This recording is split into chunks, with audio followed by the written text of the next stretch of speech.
Oops! Hindi basura yan. Ako yan.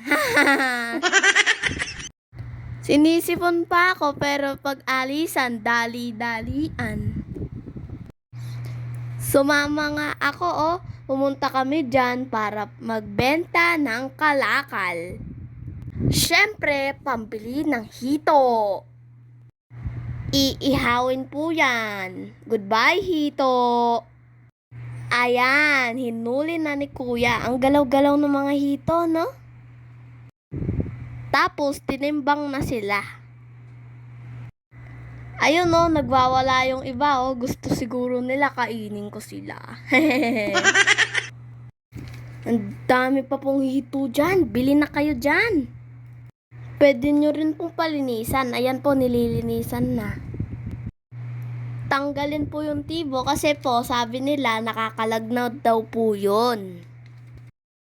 At dahil nagtitinda si na kuya dyan, sanay na sila.